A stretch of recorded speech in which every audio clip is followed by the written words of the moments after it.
আসসালামু আলাইকুম। আপনারা দেখতে পাচ্ছেন ঝড়ের প্রথম রাত্রে, যেদিন প্রথম ঝড় আঘাত হানে, এটা আমাদের বাসার চিত্র।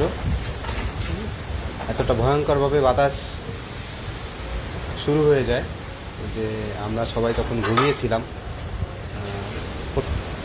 যে সময়ের চিত্র দেখতে পাচ্ছি এটা সকালের তোলা চিত্র, বাট ওই রাত্রেই এই ঘটনাটা ঘটে।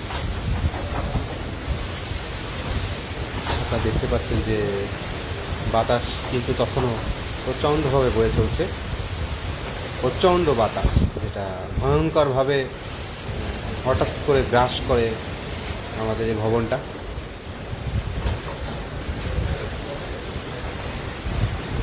যে চিত্র দেখতে হচ্ছে ভাঙা, আমাদের যে অ্যাডভাস্টার চিট, এটা এখানে ইন্টেরিয়ার করা ছিল, সেটা ভিজে গেছে পুরাটা, এবং পুরো অ্যাডভাস্টারটা ভেঙে গেছে দোতলার।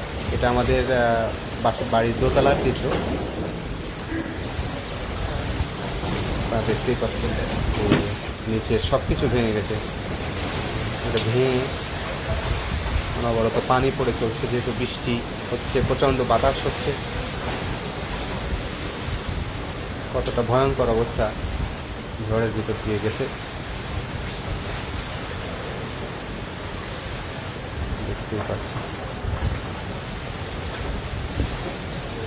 বাহিরে প্রচণ্ড বাতাস, সব কিছুই ভিজে গেছে। এদিকে এখানে টিভি ছিল, ওয়াইফাই লাইন ছিল, সব কিছুই ভিজে গেছে। এখানে সাউন্ড স্পিকার ছিল, রাউটার ছিল, সবই ভিজে গেছে। এগুলো আলাদা রাখা হয়েছে, রাত্রে সবই ভিজে গেছে। এখানে ভেঙে গেছে। এই রুমটাতেও সেই রুমে পানি জমে গেছে। আপনাদের রুমের ভিতরে পানি। এটা দোতলার চিত্র বাসার, এটা বাসার দোতলার চিত্র আপনারা দেখতে পাচ্ছেন। এটা কিন্তু নিচতলাতে না, দোতলাতেই এই ঘটনাটা ঘটেছে। নিচতলা তো পানি ভরে গেছে, পুরো বাসাটাই পানি ভরে গেছে।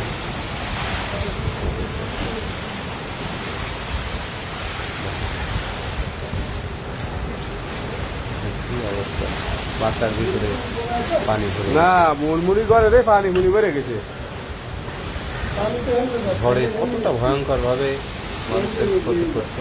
সব কিছু আল্লাহ যা করেন মানুষের মঙ্গলের জন্য, ভালোর জন্য করেন। যাই হোক, এই ঝড়টা আল্লাহ হয়তো কোনো ভালোর জন্য চাইছিলেন, তো এত বড় একটা ঝড়। তো উপরের